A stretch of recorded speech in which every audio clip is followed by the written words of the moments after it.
Hey folks, Jed Bratt here with your month of December 2019 San Diego County real estate market update. In this video, we're going to take a look at the typical numbers that we've always looked at, but it's going to be a bit more brief than usual as I'm coming to you live from Brazil. In the meantime, hope you enjoy it, and I'll see you in the month of January 2020 for a bit more in-depth one. In the meantime, let's go ahead and get started. Okay, folks, start off taking a look at active listings in San Diego County. You can see that we have a 31% decrease year over year from the same time in 2018 of inventory of active listings that buyers are able to choose from. Lots of properties are going off the market, as you can see in pending sales, an increase of almost 20% in pending sales, properties going under contract.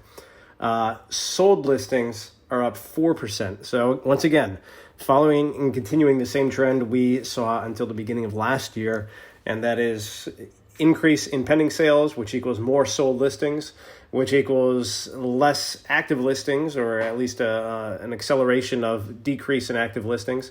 And then new listings also continuing to decrease. So new listings, new inventory coming in the market, not just properties sitting in the market, but new properties coming in the market as well, going down 22.8% year over year.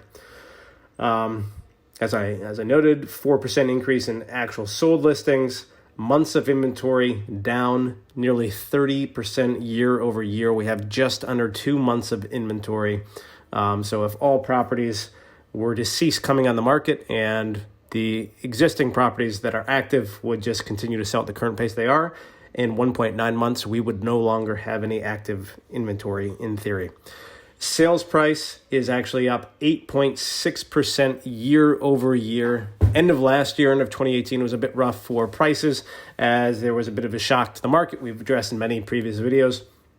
But nonetheless, still 8.6% is pretty substantial year over year in San Diego County. We have surpassed the $600,000 median price once again. And we're at $602,750 right now for median price. And this is detached townhomes, twin homes, row homes, all that are attached. The bread and butter housing units in San Diego.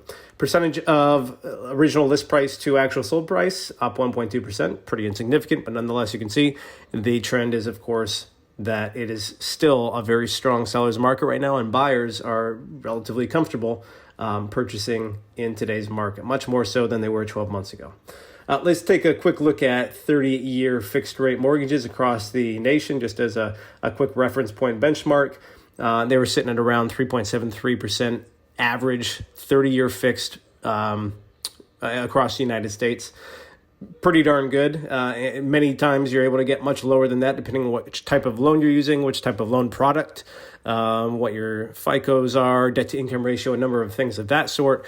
We do have some VA clients that have been getting refinances lately as low as in the 2%.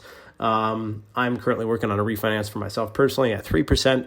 So there's definitely good rates to be had out there. Of course, this is all subject to a lot of more specifics. I'm not trying to broadly state incorrect numbers here, but just saying there is a broad range of different types of loan interest rates that you can expect to see out there.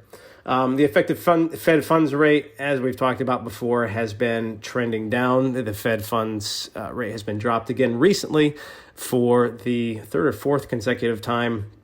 And as you can see, we're about 1.55% here. Again, as we've talked about every single time we bring it up, these are not directly intertwined. However, it's interesting to see the direction that the Fed funds rate goes because it indicates and reflects more of what's happening behind the scenes as opposed to simply what you're seeing on the face of your mortgages, what the federal funds, what the Fed's policy is. Fiscal policy is on interest rates. So anyway, folks, as I said, this one's going to be a bit more brief today. There's a lot of interesting things that are going to be on the table for potential change in 2020, as we've talked about previously, and we will continue to address these potential contentious items, many of them, in the future. And then in the new year, things involving rent control, Prop 13, the property taxes, and many other potential influencers to the California real estate market. As always, thank you for watching, and I will see you in the next videos.